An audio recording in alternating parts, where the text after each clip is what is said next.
नमस्कार. आज आपण इतिहासात थोडं मागे जाणार आहोत, एका अशा कायद्याकडे ज्याने एका हाताने स्वातंत्र्याचं वचन दिलं, पण दुसऱ्या हाताने सत्तेची दोरी घट्ट धरून ठेवली. हो, आपण बोलतोय 1919च्या मॉन्टेग्यू चेम्सफोर्ड सुधारणा कायद्याबद्दल. चला तर मग, बघूया यात नक्की काय दडलं होतं. तर ह्या कायद्यामागचा मुख्य हेतू काय होता? तो होता भारताला हळूहळू एका जबाबदार सरकारकडे घेऊन जाणं. पण हे सगळं फक्त कागदावरच होतं का? जे आश्वासन दिलं गेलं ते प्रत्यक्षात किती उतरलं? भारतीयांच्या हातात खरंच काही सत्ता आली होती का? चला, याच प्रश्नाचं उत्तर आज शोधूया. बरं, मग ह्या सुधारणांमागे कोण होतं? तर दोन मुख्य इंग्रज अधिकारी होते. एक होते एडविन मॉन्टेग्यू, जे भारताचे सेक्रेटरी ऑफ स्टेट होते, आणि दुसरे म्हणजे तत्कालीन व्हाईसरॉय लॉर्ड चेम्सफोर्ड. या दोघांच्या नावावरूनच या कायद्याला मॉन्टेग्यू चेम्सफोर्ड सुधारणा असं म्हणतात. आणि त्यांचा अधिकृत उद्देश काय होता? तर तोच, भारतात टप्प्याटप्प्याने एक जबाबदार सरकार आणायचं. हे आश्वासन खरंच खूप मोठं होतं. ठीक आहे, आता आपण या कायद्याच्या सगळ्यात महत्त्वाच्या आणि तितक्याच वादग्रस्त भागाकडे येऊया. गंमत म्हणजे या कायद्यातला सगळ्यात मोठा बदल दिल्लीत म्हणजे केंद्रात नाही झाला, तर तो झाला प्रांतांमध्ये. आणि हा बदल होता एका नव्या प्रयोगाचा, ज्याला द्विशासन पद्धत असं नाव दिलं गेलं. तर मग ही द्विशासन पद्धत किंवा इंग्लिशमध्ये ज्याला डायार्की म्हणतात, ती नक्की होती तरी काय? अहो, अगदी सोपं आहे. म्हणजे दुहेरी राज्यकारभार. प्रांतांमधले जे काही विषय होते त्यांची दोन भागात सरळ वाटणी केली गेली, आणि हे दोन्ही भाग दोन वेगवेगळे गट सांभाळणार होते. म्हणजे एकाच प्रांतात दोन प्रकारची सरकारं. हा सत्तेच्या वाटणीचा एक अगदी नवीनच प्रयोग होता. आता ही विभागणी कशी होती ते नीट समजून घेऊया, कारण खरी मेक इथेच आहे. विषय दोन प्रकारचे होते, हस्तांतरित आणि राखीव.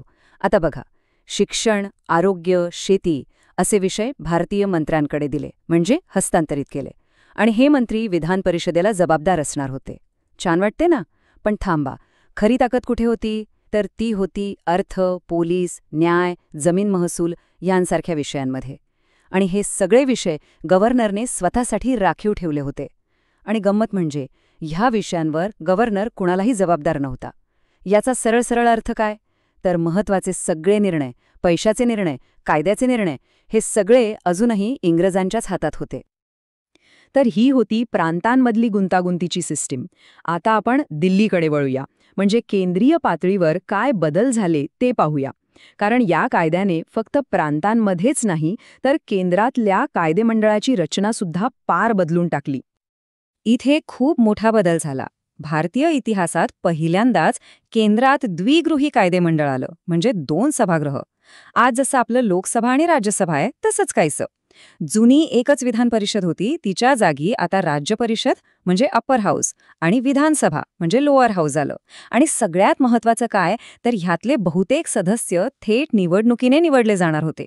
भारतीय लोकशाहीच्या दिशेने हे एक खरंच खूप मोठं पाऊल होतं. आणि थांबा, बदल फक्त कायदेमंडळापुरते नव्हते. जो व्हाईसरॉय होता, म्हणजे देशाचा सर्वोच्च अधिकारी, त्याच्या कार्यकारी परिषदेत सुद्धा एक महत्त्वाचा बदल झाला. आता काय झालं, तर त्याच्या परिषदेतल्या 6 सदस्यांपैकी सेनापतीला वगळून तब्बल 3 सदस्य हे भारतीय असणार होते. विचार करा, हे बंधनकारक होतं. म्हणजे देशाच्या सर्वोच्च निर्णय प्रक्रियेत भारतीयांचा सहभाग इतक्या मोठ्या प्रमाणात पहिल्यांदाच वाढला होता. याशिवायही या कायद्यात बऱ्याच गोष्टी होत्या, जसं की शीख, ख्रिश्चन आणि अँग्लो इंडियन यांच्यासाठी स्वतंत्र मतदारसंघांची सोय केली. अर्थात यावर फोडा आणि राज्य करा या धोरणाचाच हा भाग असल्याची टीका झाली. पण काही चांगल्या गोष्टीही झाल्या. उदाहरणार्थ, प्रशासकीय सुधारणांसाठी एका लोकसेवा आयोगाची म्हणजे पब्लिक सर्व्हिस कमिशनची स्थापना झाली. एवढंच नाही, तर लंडनमध्ये भारतासाठी एक हाय कमिशनर नेमण्यात आला, ज्यामुळे भारताला आंतरराष्ट्रीय पातळीवर थोडी ओळख मिळाली. आणि हो, अजून एक महत्त्वाची गोष्ट, प्रांतांना आता स्वतःचं बजेट बनवण्याचा अधिकार मिळाला. म्हणजे आर्थिक स्वातंत्र्याच्या दिशेने एक छोटंसं पाऊल नक्कीच होतं. ठीक आहे, एवढे सगळे बदल आपण पाहिले. प्रांतांमध्ये द्विशासन, केंद्रात 2 सभागृह, भारतीयांना वाढलेला सहभाग. पण या सगळ्यामुळे आपला मूळ प्रश्न सुटतो का?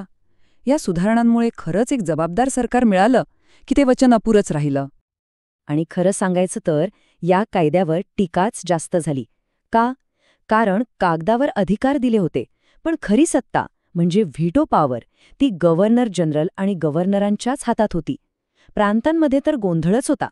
भारतीय मंत्री आणि गव्हर्नर यांच्यात सारखे खटके उडायचे, प्रशासनात स्थिरता नव्हती. आणि विषयांची विभागणी तर इतकी विचित्र होती. कल्पना करा, शिक्षण खातं भारतीय मंत्र्याकडे आहे, त्याला शाळा उघडायची आहे, पण त्यासाठी लागणारे पैसे ते तर अर्थ खात्याकडे आहेत, जे गव्हर्नरच्या हातात आहे. म्हणजे प्रत्येक गोष्टीसाठी गव्हर्नरच्या दारात उभं राहावं लागायचं. आणि स्वतंत्र मतदारसंघांमुळे समाजात फूट पाडण्याचा ब्रिटिश डाव यशस्वी होतोय, हा आरोप तर होताच. ह्या सगळ्या सुधारणांवर लोकमान्य टिळकांनी अगदी एका वाक्यात पण खूप मार्मिक प्रतिक्रिया दिली होती. ते म्हणाले होते, हे स्वराज्य नव्हे आणि त्याचा पायाही नव्हे. बस, या एका वाक्यात त्यांनी या कायद्याचं सगळं सारच सांगून टाकलं. आणि गंमत म्हणजे या कायद्यातच लिहिलं होतं की 10 वर्षांनंतर याचं परीक्षण केलं जाईल. आणि याचसाठी 1927 मध्ये सायमन कमिशन भारतात आलं. यावरून एक गोष्ट तर स्पष्ट होते की हा 1919चा कायदा म्हणजे एक प्रयोग होता, काही अंतिम निर्णय नव्हता. या कायद्याने भारतीयांच्या अपेक्षा खूप वाढवल्या, पण त्या पूर्ण मात्र केल्या नाहीत.